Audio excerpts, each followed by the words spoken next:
Somewhere along your journey of spiritual awakening, perhaps after experiencing a profound spiritual insight or even a personal crisis, you likely felt a distinct shift within yourself. It was as if you suddenly saw through the illusions, recognized the recurring patterns, and filtered out the incessant noise, eventually finding yourself in a state of profound silence. Initially, this sensation might have been incredibly powerful, even empowering, giving you a sense of newfound clarity and control. However, over time, this initial feeling of purpose and meaning seemed to gradually fade away, not in a sudden or dramatic fashion, but rather quietly and subtly. It was almost as if your soul had turned down the volume on life's experiences and then forgotten to turn it back up again, leaving you feeling strangely disconnected and muted. You lost the urge to constantly chase after goals and ambitions, and you stopped caring about things with the same intensity as before. This wasn't a reckless or destructive type of apathy, but rather a quiet, existential sigh kind of way, a sense of detachment that arose from a deeper questioning of life's meaning. The question, "Why do I feel so numb now that I finally see the truth?" began to whisper louder and louder in your mind. There's a curious paradox inherent in this experience. We often expect that spiritual awakening will ignite our passions and fill us with renewed enthusiasm for life. However, for many people, particularly those who are deeply introspective, empathetic, and constantly seeking greater understanding, the opposite often occurs. Instead of igniting passion, awakening seems to empty us out, leaving us feeling hollow and unmotivated. I recall speaking with a friend who was exceptionally bright, spiritually attuned, and deeply engaged with all the right books and teachings, from Eckhart Tolle to Alan Watts and Jiddu Krishnamurti. After enduring a dark night of the soul, she experienced a profound awakening. She got it, as she put it, seeing through the illusion of identity, the ego's relentless pursuit of external success, and the emptiness of chasing fleeting pleasures. And yet, just 2 months later, she found herself staring blankly at her ceiling, barely able to muster the energy to get out of bed. She confessed to me, "I used to cry over not achieving enough, not meeting my own expectations. Now, I don't care whether I do anything at all. I thought awakening would light me up from within, not leave me feeling like this, completely drained and uninspired." Carl Jung, the father of analytical psychology, alluded to this post-awakening fog many years ago, long before it became a trendy topic in spiritual circles. While he didn't use contemporary spiritual jargon, he possessed a deep understanding of what happens psychologically when the unconscious mind becomes conscious. Jung famously said, "Enlightenment doesn't come by imagining figures of light, but by making the darkness conscious." This statement sounds beautiful and inspiring on the surface, until you truly grasp its profound implications.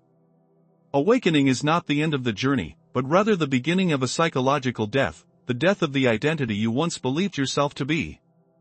The very structures that once gave your life meaning and purpose, your goals, your career aspirations, your relationships, and even your sense of time, all begin to crumble and collapse. But here's the crucial point that Jung would emphasize: your ego hasn't vanished completely. Instead, it's disoriented and confused, having lost its familiar map and sense of direction.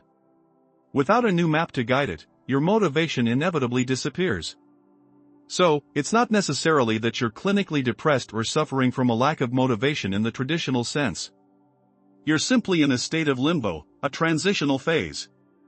You've awakened from one state of being, but you haven't yet awakened into something new and meaningful. This is where things become particularly fascinating and often deeply misunderstood. What you're experiencing right now is not a personal failure. It's not necessarily depression or anxiety in the clinical sense of those terms. It's something far more ancient and sacred, a necessary stage in your psychological and spiritual evolution. Jung actually cautioned that our modern world tends to avoid this crucial phase at all costs, desperately trying to bypass this sacred pause, this feeling of being in the void, this uncomfortable in-between state. He believed that this phase was absolutely essential for true individuation, the lifelong process of becoming your authentic self, the person you were always meant to be. But no one really talks about this part of the journey, do they? And that's precisely what we're going to explore further. We'll delve into what's really happening within your psyche after awakening and how this perceived loss of motivation might actually be the biggest spiritual upgrade you've ever experienced, provided you understand it correctly and navigate it with awareness. Before we continue, if you're someone who enjoys expanding your mind and exploring the deeper, more complex layers of life and consciousness, I encourage you to subscribe to Fractal Wisdom. This channel exists to make the invisible visible, to illuminate the often hidden aspects of the human experience, and to provide support for those who are navigating the often weird and wild path of spiritual awakening. So, if you've been feeling lost and adrift in that post-awakening fog, wondering where your spark has gone, rest assured, you're not crazy. You're undergoing a profound psychological shift that most people can't even name or comprehend. It's a change so deep that it doesn't just tweak your thinking, it completely reprograms your entire operating system, the very foundation of how you experience and interact with the world. All the goals you used to relentlessly chase, the endless to-do lists, the meticulously crafted 5-year plans, and the hyper-motivational hustle culture playlists, they simply don't move you anymore. This isn't because you're failing or losing your edge, but because your entire motivation system itself is undergoing a fundamental collapse and restructuring. And Carl Jung saw this coming long before it became a trending topic on social media. Let's break this down a bit further. For the majority of your life, your primary source of motivation stemmed from your ego identity, the me you believed yourself to be. You were driven by the desire to prove yourself, to be seen and recognized, to achieve conventional success, and to be loved and accepted by others. This isn't necessarily a bad thing, it's simply how human development typically unfolds. Jung referred to this constructed identity as the persona, the mask we wear to function effectively in society. But the awakening process, in essence, strips away the mask, revealing the truth beneath the surface. Suddenly, you're no longer driven by the need to be liked or accepted. You're no longer compelled to win the game, because you can now see the game for what it truly is, an illusion, a construct. And that's where things start to get a little weird and disorienting. Without the familiar mask in place, your old goals and aspirations simply don't fit anymore. They were tailored to a version of you that no longer exists. So now, you're like a character in a play who has unexpectedly stepped off stage and can't quite figure out what their lines are anymore. That's precisely why you feel so unmotivated and directionless. You haven't lost your drive or ambition, you've simply outgrown the fuel that used to power it. Carl Jung firmly believed that we're not here on earth to blindly serve the ego and its insatiable desires. Instead, we're here to integrate the ego, to bring it into alignment with something far bigger and more meaningful than itself. He named this transformative process individuation, the lifelong journey of transforming from a fragmented and limited identity into a whole and unified self. Not the small self that craves praise and external validation, but the transcendent self, the soul-level center deep within you that connects you to everything and everyone.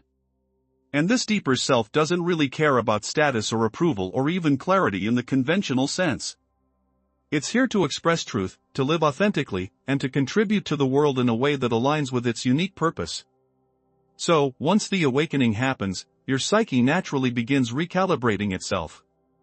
It starts to reject anything that feels fake, forced, or solely based on ego gratification. This includes your job, your relationships, your ambitious goals, and even that carefully crafted dream board you made back in 2021. That's why people often describe awakening as an experience that is both incredibly freeing and profoundly disorienting. But Jung wisely warned, if we stop here, if we get stuck in this in-between phase, we risk remaining in a perpetual state of limbo. Some people experience awakening and then fall into the trap of spiritual bypassing, a defense mechanism where they convince themselves that nothing really matters and that it's all just an illusion anyway. As a result, they disconnect from the world, float aimlessly through life, and numb themselves to any uncomfortable feelings. They often confuse detachment with disengagement, believing that indifference is the same as spiritual enlightenment. But the deeper self wants something far different than this. It wants to fully live through you, to bring a sense of heaven, of divine purpose, into this human body and this earthly experience. It doesn't reject the world, it simply redefines your role and your purpose within it. In order to step into that new role, however, you've got to navigate through a somewhat strange and disorienting middle phase that Jung described with remarkable accuracy, a phase that few people truly recognize and understand while they're actually in it. There's a distinct phase that occurs after awakening that almost no one talks about openly or honestly. It's not glamorous, and it certainly won't get you thousands of likes on social media. It doesn't involve meditating serenely in a picturesque barley field or writing profound and insightful Instagram quotes. More often, it looks like this: sitting in silence, feeling unable to adequately explain yourself to others, while the world keeps rushing by at its usual frenetic pace.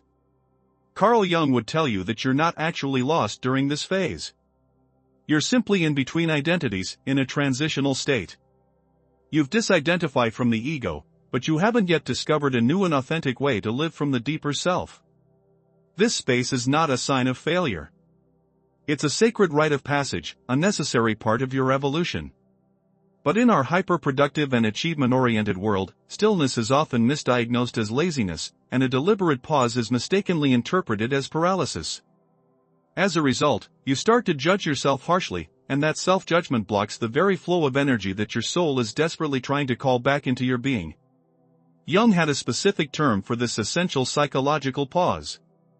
He called it enantiodromia, the process where things inevitably flip into their opposite. When you awaken, your inner pendulum swings dramatically from ego-driven striving and ambition to soul-level stillness and contemplation. You go from feeling like I must do everything, I must achieve everything, to questioning, why do anything at all? What's the point of all this striving? And this swing is sacred and necessary. It's how balance is ultimately restored within your psyche. In mythology and ancient spiritual teachings, this phase is often represented as the hermit's journey, the symbolic death that precedes rebirth. It's the moment when the caterpillar transforms into a formless soup inside the cocoon. Not a butterfly yet, but no longer a caterpillar either. Just goo. And yeah, goo doesn't get stuff done. It doesn't hustle or strive or achieve. It simply dissolves, surrendering to the transformative process. This is where the ego inevitably panics. It craves action, identity, and a clear sense of direction. But the deeper self is quietly whispering, let go. Surrender. I'm building something far deeper and more meaningful within you. Here's where most modern spirituality tends to gloss over the difficult parts of the process. It often teaches you to simply follow your joy or to maintain high vibes only. And while intention and energy certainly matter, Carl Jung would tell you that if you attempt to skip the darkness, if you try to bypass the shadow aspects of your being, you'll inevitably skip the gold as well. Jung believed that shadow integration, the courageous act of facing and integrating the repressed and uncomfortable parts of yourself, is absolutely essential for becoming whole. It's not optional, not extra credit, but the core curriculum of being a human soul. This sacred nothingness you feel, this sense of being in the void, is where the unconscious mind finally has the space and opportunity to rise to the surface and be seen. You're not failing during this phase. You're metabolizing, processing, and integrating profound inner changes. And your psyche is incredibly wise. It will deliberately stall your motivation, your drive, and even your access to mental clarity, all on purpose. This forces you to slow down, to feel deeply, to witness your inner landscape, and to reclaim the parts of yourself that you've previously buried or disowned. That's the real work of this phase. And here's the beautiful twist: when you finally stop resisting the void, when you surrender to the discomfort and uncertainty, something strange and wonderful starts to happen. Motivation begins to return, but it feels profoundly different this time around. It's no longer driven by anxiety or fear. It's no longer performative or fueled by the need to impress others. It's something older and something quieter, a kind of soul-led movement that feels more like remembering your true purpose than chasing after some external goal. Jung called this the emergence of the self, not as an abstract concept, but as a living, breathing inner compass that guides you toward your authentic path. So, you've walked through the void. You've felt the unsettling silence, the profound stillness, and the deep pause. And now, something new is starting to stir within you. Not a sudden lightning bolt or a burst of fireworks, but more like a quiet inner pull, a gentle nudging in a new direction. Not to go back to your old life, but to build a new one that is aligned with your soul's deepest desires. This is where the self begins to speak, not in words, but in subtle nudges, in moments of resonance, in what Carl Jung called the symbolic life. He believed that once the ego has surrendered its control and the unconscious mind is integrated into conscious awareness, we become capable of living from a place that is far deeper and more authentic than mere personality. That's when life stops being primarily about survival and achievement and instead becomes about discovering and living our unique meaning and purpose. And here's an unexpected fact: this newfound meaning is often beautifully ordinary. When the self leads the way, you don't relentlessly hustle, you thoughtfully respond. You're no longer motivated by the fear of missing out or the pressure to keep up with others. Instead, you're guided by what feels genuinely aligned with your values and your soul's purpose. You no longer chase after clarity, you recognize it intuitively when it arrives. Living from the self doesn't mean you'll always feel motivated in the traditional sense of the word. You might still experience waves of fatigue, confusion, and even grief. That's simply part of being human. But what you won't feel is that constant and nagging sense of inner betrayal, the feeling of dragging yourself through a life that doesn't truly fit who you are. Instead, you might start to notice that you're drawn to create and contribute, even when no one is watching or acknowledging your efforts. You start saying no to opportunities and commitments that don't resonate with your soul, even if they look good on paper or promise external rewards. You start following your curiosity and your intuition, rather than blindly adhering to your checklist of goals. You choose inner peace over external performance. This is the new fuel that powers your life. It's not adrenaline or ego-driven ambition. It's alignment with your authentic self. Jung called this living symbolically, not in a fanciful or escapist way, but with soul, where you begin to trust your inner imagery, your dreams, your synchronicities, and your gut feelings as valuable sources of guidance and wisdom. So, what does this look like in real life? Sometimes, it's as simple as asking yourself different questions. Instead of asking, "What should I do to achieve my goals?" ask, "What's quietly calling me? What truly excites my soul?" Instead of asking, "What's the detailed plan I need to follow?" ask, "Where is life gently nudging me to go? What feels like the natural next step?" Instead of asking, "How can I prove myself and impress others?" ask, "What feels honest, authentic, and true to who I am?" You begin to participate with life, to dance with it, instead of trying to dominate or control it. And this doesn't mean giving up on ambition altogether. It means transforming it into something more meaningful and sustainable. Ambition becomes a devotion to truth, to presence, and to personal growth. And the irony is that this kind of energy often gets things done far more effectively than the ego ever could. But now, it's sustainable, because it's soul-powered. This is the self's unique form of motivation. Not to impress others, but to express the fullness of who you are. And it often leads you to create, to serve, to heal, to teach, and to build, not because you should, but because your whole being resonates with a resounding yes. So, if you've been feeling like your spark has disappeared after awakening, it's likely that the old fire has burned down, making way for you to discover a deeper and more resilient flame, one that doesn't flicker and fade when the external winds blow. Carl Jung never promised an easy path, and if you're here listening to this, you're already walking that path, whether you realize it or not. It's not about getting back your old motivation, the one that was based on ego and external validation. It's about discovering a new kind of motivation that is deeply rooted in wholeness, authenticity, and the expression of your soul's unique purpose. This isn't the end of your awakening. It's the beginning of your becoming, the unfolding of the person you were always meant to be. If this resonated with you, if it helped you put a name to something you've been silently navigating, please drop a comment below. I'd love to hear about your experiences and how this journey has felt for you. And if you want more content like this, where we explore psychology, the soul, and self-awareness in ways that are both insightful and practical for real life, be sure to subscribe to Fractal Wisdom. Because awakening isn't the end of the story, it's where the real story truly begins.